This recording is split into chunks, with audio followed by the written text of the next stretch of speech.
भाभी मैं तो कहती हूँ अब बहू को लेवा के ले आओ। अरे पहली विदा में कोई इतने दिन थोड़ी ना रहता है अपने मायके में। हाँ जीजी, वैसे बहू को पूरे 18 दिन हो गए उसके मायके में, लेकिन समझ में नहीं आता कि मैं कैसे कहूँ कि अब ससुराल आ जाओ।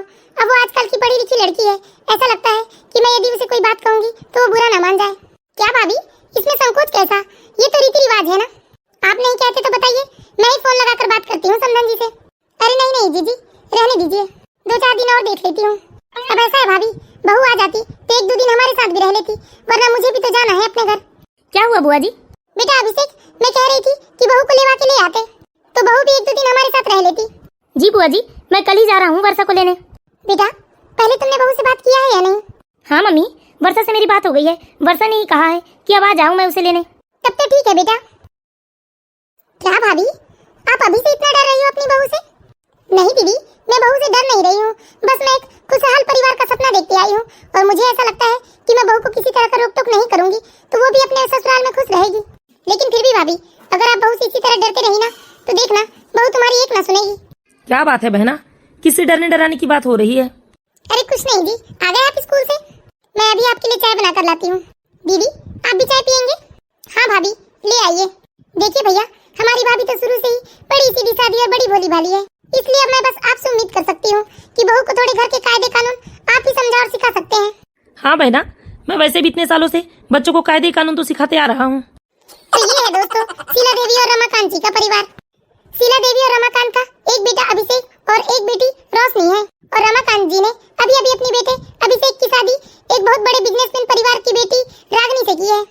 वैसे तो रागनी और अभिषेक कॉलेज के दिनों से एक दूसरे को पसंद करते थे और घर वालों ने भी उनके रिश्तों को मंजूरी दे दी थी, इसलिए बड़े ही धूमधाम से दोनों की शादी संपन्न होती है। बेटा रोशनी, आज तुम कॉलेज मत जाओ और रसोई में मेरी मदद कर दो। तुम्हारा भैया तुम्हारी भाभी को लेकर आता ही होगा, आज हम उसे अच्छे अच्छे पकवान बनाकर खिलाएंगे। जी मम्मी, मैं आज नहीं जा रही हूँ कॉलेज, रसोई का सारा काम मैं संभाल लूंगी। मम्मी आप बाहर का काम देख लीजिए। ये क्या भाभी, आज सुबह सुबह ही आप लोग रसोई में लग गए? हाँ जीजी, आज बहू आ रही है ना तो सोचा 2-4 प्रकार के पकवान बना लेते हैं। क्या भाभी आप भी, अरे बहू आएगी तो अपने हाथ से बनाकर खिलाएगी वो पहली रसोई में। अरे जाने दीजिए ना जीजी, बेचारी थकी हारी आएगी और उसे आते ही हम चूल्हा चौकी से लगा देंगे क्या?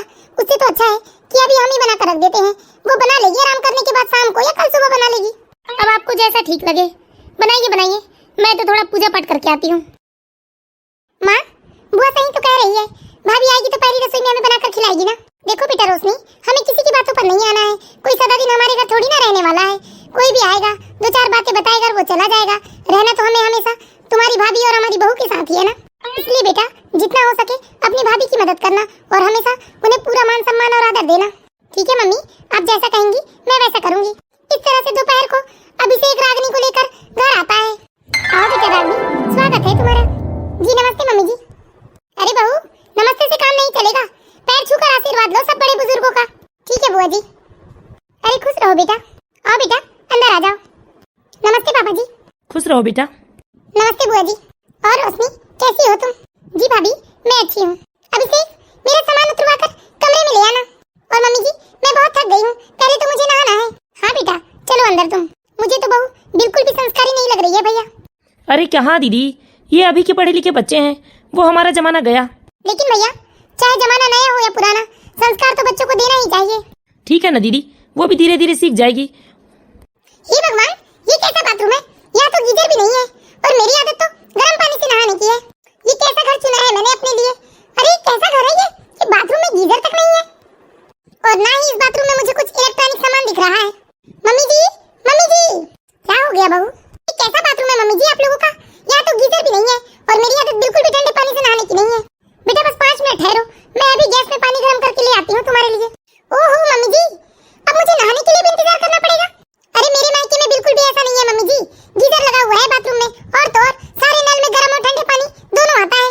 समझ में नहीं आता इतनी असुविधा के साथ कैसे रह पाते हो आप लोग इस घर में। मैं अभी गर्म पानी ले आती हूँ। अब क्या मैं इनके पानी गर्म करते तक बाथरूम में ही बैठी रहूं? जाकर कमरे में ही वेट करती हूँ। क्या हुआ रागनी, इतने गुस्से में क्यों हो? अरे अभिषेक जी कैसा घर है ये आप लोगों का?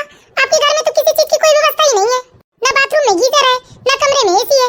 समझ में नहीं आता कैसे रह पाते हो आप लोग ऐसे। ठीक है रागनी, धीरे धीरे सारी व्यवस्था हो जाएगी। जिन चीजों की हमें जरूरत थी वो चीजें हमने घर में लगवा रखा है, लेकिन अब तुम आ गई हो ना, तुम्हें जिस भी चीज की जरूरत होगी वो सारी सुविधाएं हम घर में करवा लेंगे। ठीक है, लेकिन देखिए मैं इतनी असुविधाओं के बीच तो बिल्कुल नहीं रह सकती, आपको ध्यान तो रागनी। लो बेटा रागनी, गर्म पानी ला दिया है मैंने, नहा लो अब तुम। बाथरूम में ले जाकर रख दीजिए मम्मी जी, वरना मैं जल वल गई तो और आफत। आदत नहीं है ना, मैंने ऐसे कभी भगोने से पानी नहीं उठाया है। आप रहने दीजिए मम्मी, मैं ले जा लूंगा। ठीक है बेटा, तुम नहा धोकर तैयार होकर रसोई में आ जाना। ठीक है मम्मी जी, वैसे मुझे बहुत जोर की भूख लगी है, आप खाना तैयार रखना। मैं कभी भी इतनी असुविधाओं के साथ पली बड़ी नहीं हूँ, क्योंकि मेरी मायके में सारी सुविधाएं हैं। इसलिए अभिषेक जी, आप इन सुविधाओं पर ध्यान दीजिए, वरना मैं यहाँ रह नहीं पाऊंगी। ठीक है रागनी। अगर मुझे अभिषेक से प्यार न होता ना, तो कभी मेरे मम्मी पापा ऐसे घर में मेरी शादी नहीं करते। मम्मी जी, भूख लगी है मुझे, पहले आप खाना दे दीजिए। ये क्या बात हुई बहू रानी, आज तो हम तुम्हारे हाथ से खाना खाना चाहते थे। नहीं बुआ जी, मुझे तो बहुत जोरों की भूख लगी है, पहले तो मैं खाना खाऊंगी। अच्छा ठीक है, खा लो तुम। अरे दीदी रुकिए ना, मैं आपको खाना परस देती हूँ। रहने दीजिए भाभी, हम साथ में बैठकर खा लेंगे। बेचारी बहू भूखी है, पहले उसे खिला दो। मम्मी जी, पहले तो मुझे एक गिलास पानी दे दीजिए, बहुत जोर की प्यास लगी है। लो बहू, पानी पी लो। मम्मी जी, ये पानी का टेस्ट कैसा लग रहा है मुझे? क्या ये आरओ का पानी नहीं है? नहीं भाभी, हम लोग आरओ का पानी नहीं पीते हैं। ओह माय गॉड, मैं तो बिना फिल्टर पानी नहीं पी सकती। क्या हुआ रागनी?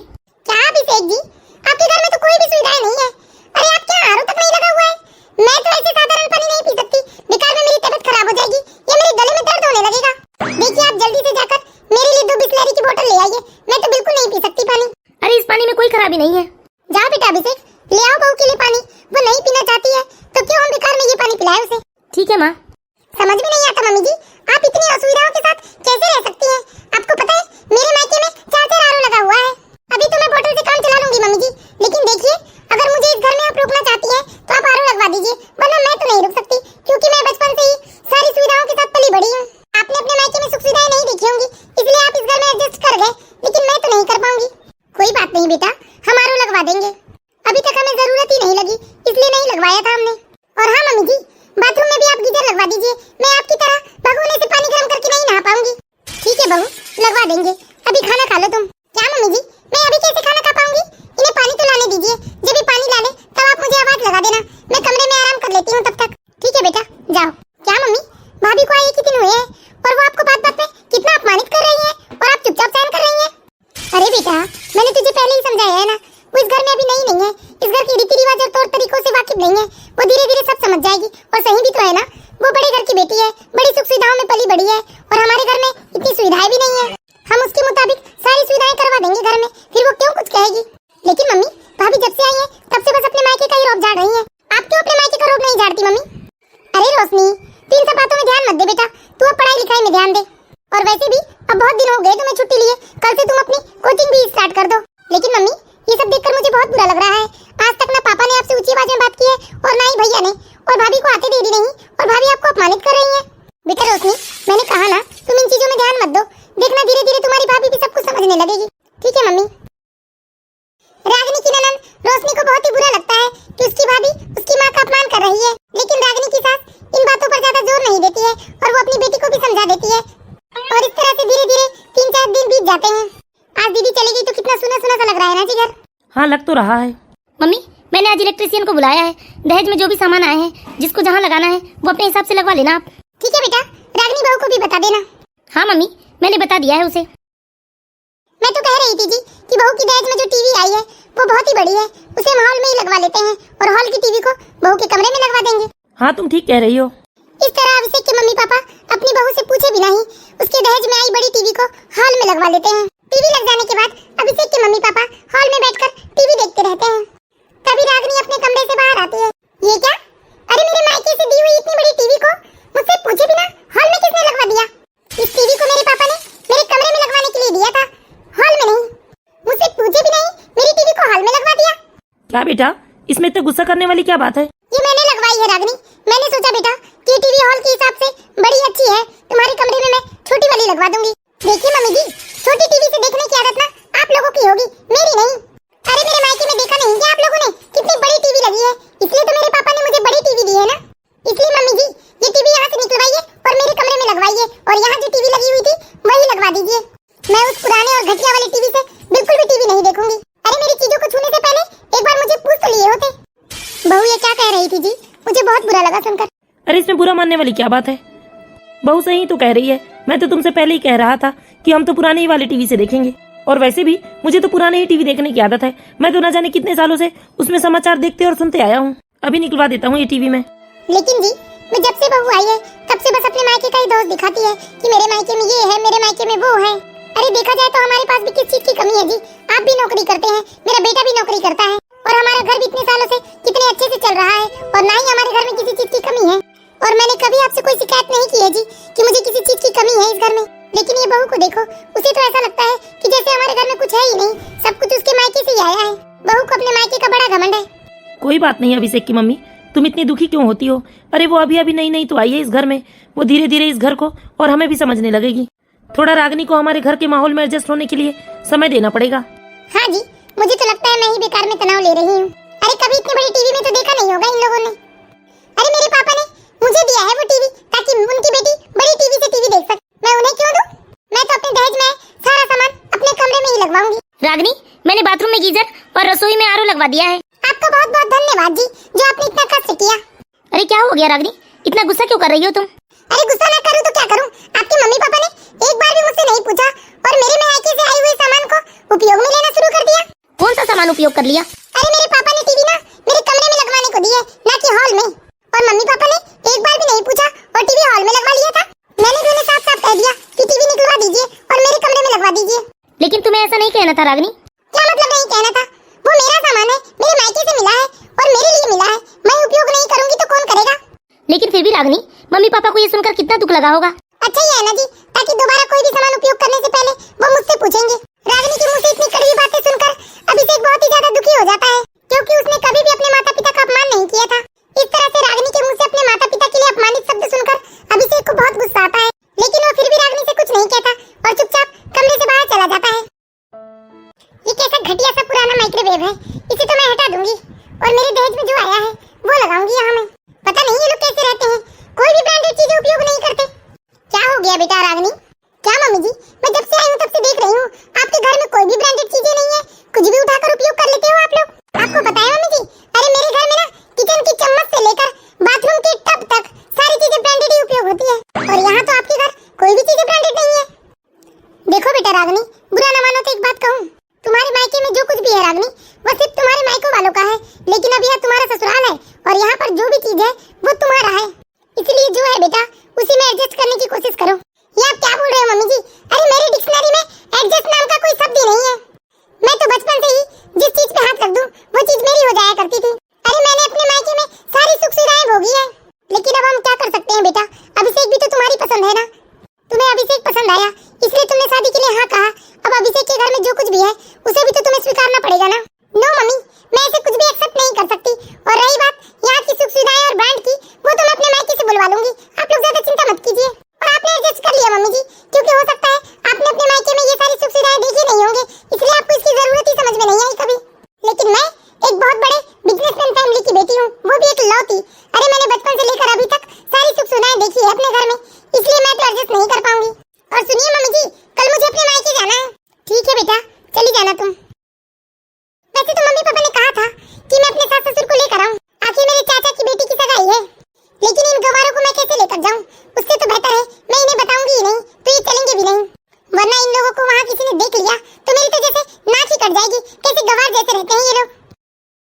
रागिनी सुधरने की बजाय दिन ब दिन और बदतमीज होते जा रही है और हर पल वो बस अपने मायके का ही दोष जमाते रहती है। रागिनी अपने सास ससुर के साथ साथ अभिषेक को भी नीचे दिखाने का कोई मौका नहीं छोड़ती। मम्मी, हाँ बेटा। मम्मी कल रागिनी के घर जाना है हम लोगों को। क्यों बेटा? रागिनी की चाचा की बेटी की सगाई है मम्मी। हाँ रागिनी कह तो जरूर रही थी कि मैं कल मायके जा रही हूँ करके, लेकिन उसने हमें चलने नहीं कहा। हो सकता है मम्मी वो भूल गई होगी, वरना पापा जी का तो फोन आया था आज, वो कह रहे थे कि मैं आप सबको लेकर आऊं। अच्छा, फिर तो हम लोग जरूर चलेंगे बेटा, क्योंकि तुम लोगों की शादी के बाद ये पहला अवसर है ऐसा जब समधी समधन जी ने हम लोगों को बुलाया है। रोशनी बेटा, जाओ अंदर से पर्स लेकर आ जाओ, हम लोग मार्केट से हो आते हैं। लेकिन मार्केट क्यों मम्मी? अरे तेरी भाभी की मायके में सगाई है बेटा, तो वहाँ भी तो हमें साड़ियाँ लगेगी ना। हाँ मम्मी, साड़ियाँ तो देनी पड़ेगी वहाँ, चलिए ना चलते हैं मार्केट। इस तरह रोशनी और रोशनी की मम्मी मार्केट जाते हैं और वहाँ से 4 साड़ियाँ खरीद कर लाते हैं। वो 2 अपनी नई नवेली बहू के लिए और 2 साड़ियाँ सगाई में दस्तूर के लिए।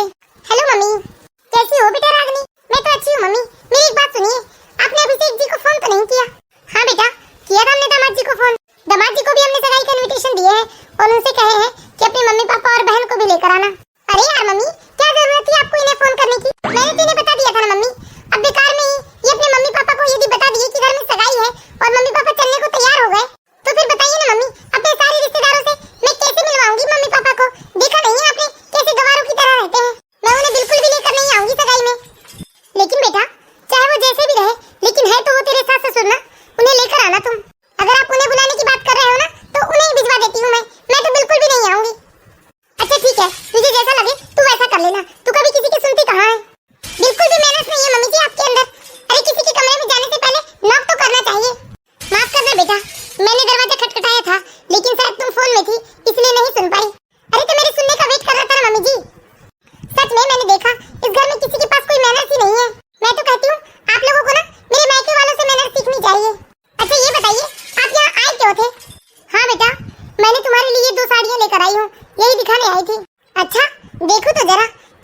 लाई हूँ, अच्छी हल्की साड़ियाँ हैं डेली पहनने लायक, तो तुम इसे लेकर चले जाओ अपने मायके। क्या मम्मी जी, कुछ भी बिना सोचे समझे बोल देते हो आप। अरे ऐसी हल्की हल्की और घटिया साड़ी में अपने मायके लेकर जाऊंगी तो मेरी तो नाक ही कट जाएगी। मैंने आज तक 20,000 रुपए से कम की साड़ियाँ नहीं खरीदी है मम्मी जी। मेरी तो ये घर में पहनने वाली भी साड़ियाँ ना 15-15 हज़ार रुपए की है, जो मेरी मम्मी ने दिलाई है शादी के समय मुझे। और आप अपनी बहू के लिए 1000-1000 रुपए की साड़ी उठा लिया है। लेकर जाइए इन घटिया साड़ियों को, इसमें से मुझे कुछ भी पसंद नहीं है। इस तरह से रोशनी बहुत ही बुरी तरीके से अपनी ये सास का अपमान करती है। और रोशनी की सास जो साड़ियाँ रोशनी के लिए लेकर आई थी, वही साड़ियों को वो चुपचाप उठाकर वापस अपने कमरे में आ जाती है। अगर रागिनी को मेरी लाई हुई साड़ी पसंद नहीं थी तो उसे नहीं रखना था। इस तरह मुझे अपमानित करने की क्या जरूरत थी। और उससे भी बड़ी बात कि रोशनी ने जानबूझकर हमें नहीं बताया था कि उसके मायके में सगाई है। रागिनी हमारे साथ कहीं आना जाना भी नहीं चाहती। क्या मतलब बहू के मायके जाने से, जब बहू चाहती ही नहीं कि हम उनके रिश्तेदारों से मिले जुले। रागिनी को अपने मायके का कुछ ज्यादा ही घमंड है। शायद रागिनी को अभी ये बात समझ में नहीं आती कि उसका मायका चाहे जितना भी अमीर हो या पैसे वाला हो, लेकिन काम तो उसे उसका ससुराल ही आएगा। क्या हुआ माँ, भाभी को साड़ी पसंद आ गई? नहीं बेटा, वो साड़ियाँ तेरी भाभी को बहुत सस्ती लग रही है, इसलिए उसने नहीं लिया। लेकिन माँ, इसमें सस्ती महंगी वाली कौन सी बात है? कपड़ा भी तो देखना चाहिए भाभी को। ठीक है ना बेटा, उसे नहीं पसंद इसलिए नहीं रख रही है वो। और सुनो बेटा रोशनी, मेरी तबीयत कुछ ठीक नहीं लग रही है, इसलिए सगाई में हम लोग नहीं जाएंगे। तुम्हारे भैया भाभी को ही जाने देना। लेकिन मम्मी, मैंने तो तैयारियां भी शुरू कर दी थी। कोई बात नहीं बेटा, हम लोग शादी में चलेंगे ना सब। मुझे तो लगता है जरूर भाभी ने कुछ कह दिया होगा मम्मी से। समझ में नहीं आता मेरा मोबाइल कहाँ गया। सुबह से ढूंढ रही हूँ, ना जाने कहाँ चला गया। एक तो वैसे ही मेरा मोबाइल साइलेंट में रहता है, इसलिए मैं किसी के मोबाइल से रिंग भी करूंगी तब भी मुझे घंटी की आवाज नहीं आएगी। कहाँ गया होगा? हॉल में देख कर आती हूँ। कहाँ गया होगा मेरा मोबाइल? क्या हुआ रागिनी, कुछ ढूंढ रही हो क्या? हाँ मम्मी जी, सुबह से मेरा मोबाइल नहीं दिख रहा है। यही कहीं घर में होगा बेटा, ढूंढ लो। मुश्किल से 4 कमरों का तो मकान है, फिर भी यहाँ मेरा मोबाइल खो गया। और मेरे मायके में 4-4 मंजिलों का मकान है, लेकिन आज तक मेरा मोबाइल कहीं नहीं खोया। हाँ भाभी, आप बिल्कुल ठीक कह रही हो। कितना छोटा सा गंदा सा घर है हमारा, और ना ही यहाँ कोई सुख सुविधाएं हैं, लेकिन समझ में नहीं आता फिर भी आपने यही घर चुना अपनी शादी के लिए। रोशनी, बात तो तुम बिल्कुल ठीक कह रही हो। वो तो मैंने अपने मम्मी पापा को मजबूर कर दिया था, क्योंकि मुझे अभिषेक जी पसंद थे, वरना तो तुम लोग मेरे मायके वालों की हैसियत के बिल्कुल भी बराबर नहीं हो। सुना ना मम्मी? अरे क्या कुछ नहीं कह देती भाभी, आप कुछ बोलिए ना मम्मी, मुझसे बिल्कुल बर्दाश्त नहीं होता ये भाभी की बदतमीजियां। जाने दे बेटा, समझ जाएगी वो धीरे धीरे। इस तरह से रागिनी अपनी सास और ननद को नीचे दिखाकर वापस अपने कमरे में चली जाती है। और दूसरे दिन रागिनी अपने चाचा की बेटी की सगाई में अपने मायके चली जाती है। और जब वो कुछ दिनों बाद लौट कर आती है तो देखती है कि उसकी सास अपने मायके जाने की तैयारियां कर रही है। मम्मी जी, अरे रागिनी, आ गई तुम सगाई से? और कैसा रहा सगाई का कार्यक्रम? अरे बहुत ही शानदार रहा मम्मी जी। आखिर वो मेरे मायके का फंक्शन था। आपको पता है मेरे मायके के फंक्शन में एक से बड़े एक बिजनेसमैन आते हैं, यहाँ तक बॉलीवुड स्टार भी आते हैं हमारे घर के फंक्शन में। लेकिन ये क्या मम्मी जी, आप कहीं जा रही हैं क्या? ये कहाँ की पैकिंग हो गई आपकी? मैं अकेली नहीं बहू, हमारा पूरा परिवार जा रहा है गाँव। क्या मम्मी जी, मैं उधर गाँव में आकर क्या करूँगी? मैं तो नहीं जाऊँगी। वैसे आप भी क्यों जा रहे हैं? बेटा रागिनी, मेरे भैया भाभी के यहाँ शादी के 12 साल बाद प्रथम संतान के रूप में एक पुत्र का जन्म हुआ है। उसी का वार्षा का कार्यक्रम है, उसी में सबको बुलाया है भैया भाभी ने। आप लोग जाइए मम्मी जी, मैं तो नहीं आऊंगी गाँव। और गाँव भी ऐसा ही होगा, वहाँ पर भी कोई सुख सुविधाएं होगी नहीं। और आपको तो पता है मैं तो एडजस्ट कर नहीं सकती, इसलिए आप लोग जाइए ना, मैं घर में ही रहूंगी। अरे रोशनी बेटा, सारा सामान ले आई तू? हाँ मम्मी, भाभी भैया के लिए कपड़े, छोटे बाबू के लिए कपड़े, वो तो मैं ले आई, खिलौने भी ले आई, झूला भी ले आई। लेकिन मम्मी, आपने जो छोटे बाबू के लिए चैन, भैया के लिए अंगूठी और भाभी के लिए जो नथ बताया है, उसे रेडी होने में थोड़ा समय लगेगा। क्या मम्मी जी? अरे अपने मायके वालों के लिए इतना सब करने की जरूरत क्या है आपको? और वैसे भी मम्मी जी, मैंने तो हमेशा देखा है कि मायके वाले हमेशा देते हैं, लेते नहीं अपनी बेटी से। और मुझे आए पूरे 1 साल हो गए इस घर में, लेकिन आज तक मैंने आपको कभी अपने मायके जाते नहीं देखा। और आज आप जा भी रही हैं तो इतना सारा सामान लेकर जा रही हैं। वो शादी ब्याह के कामकाजों में मैं इतनी उलझी हुई थी बेटा कि मुझे फुर्सत ही नहीं मिली मायके जाने की। लेकिन अब तो जाना ही पड़ेगा, क्योंकि मैं बुआ जो बन गई हूँ। मुझे अपने भतीजे के लिए बधाई लेकर जाना है, हम सब लोग चलेंगे। नहीं मम्मी जी, गाँव में तो सुविधाओं का अभाव होता है, इसलिए मैं तो नहीं आ पाऊँ। अरे नहीं बेटा, सारी सुविधाएं हैं वहाँ, तुम भी चलना मेरे मायके। रागिनी ने अपनी सास के मायके गाँव जाने से बहुत मना किया, लेकिन घर का पूरा सदस्य जा रहा था, इसलिए मजबूरी में उसे भी जाना पड़ा। मायके पहुँचने के बाद जैसे ही सब लोग गाड़ी से बाहर आते हैं, रोशनी अपने सामने एक महल जैसे घर को देखकर आश्चर्यचकित हो जाती है और उसका मुंह खुला का खुला रह जाता है। मम्मी जी, आप लोग सब यहाँ क्यों उतरे? यही तो मेरा मायका है बहू। क्या क्या कुछ भी मजाक करते हो मम्मी जी आप? अरे दीदी आ गई। दीदी, आपने हमें बता दिया होता ना, हम ड्राइवर भेज देते। आप लोगों ने क्यों तकलीफ की? हाँ बहना, फोन करके बताना तो था कि आज आने वाले हो तुम लोग। आशीर्वाद दो बहना। खुश रहो मेरे भाई, जुग जुग जियो, खूब तरक्की करो मेरे भाई।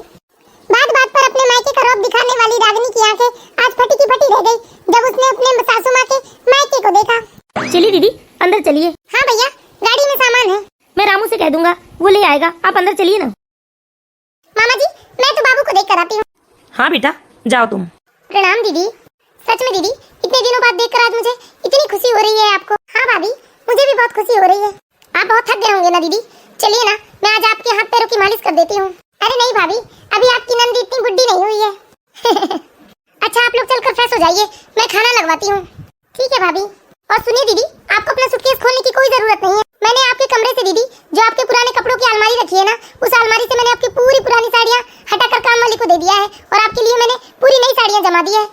बाप रे, मम्मी जी का मायका तो बिल्कुल राजा महाराजाओं जैसे है, फिर भी मम्मी जी के अंदर नाम मात्र का घमंड नहीं। और बहू रानी, मैंने तुम लोगों के लिए तीसरे फ्लोर में बहुत अच्छे से कमरा तैयार करवाया है, तुम लोग वहाँ रुक सकते हो। जी जी जी मामी जी। ठीक है दीदी, मुझे फार्म हाउस में थोड़ा काम है, मैं आता हूँ अभी। बाप रे, फार्म हाउस भी है। अपनी सास का मायका देखकर तो रागनी का मुंह जैसे बंद ही नहीं हो रहा है। मम्मी जी, क्या हुआ बेटा रागनी? मम्मी जी, मामा जी क्या करते हैं? आपका मायका इतना बड़ा है, आपने मुझे कभी नहीं बताया।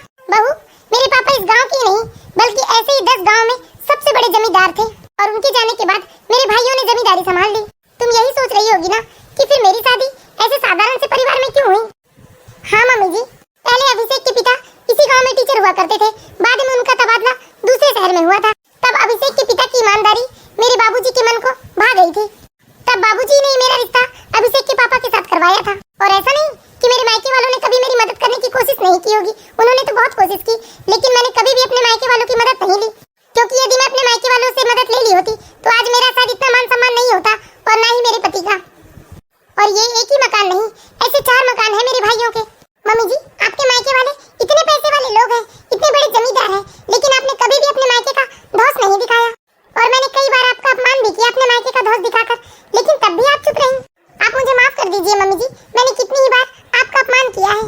बचपन से मैं भी बहुत सारी सुख सुविधाओं में पली बड़ी हूँ, यहाँ तक मुझे तो बचपन से फूलों के झूलों में झुलाया जाता था, लेकिन मेरे पिताजी ने मुझे समझाया कि शादी के बाद मेरा ससुराल ही मेरा असली घर हो जाएगा, इसलिए मैंने कभी भी अपने मायके का धौंस नहीं जमाया। हाँ मम्मी जी, सब कुछ मैंने आज अपनी आंखों से देख लिया और आपसे आज मैंने एक बहुत बड़ी सबक भी ली है।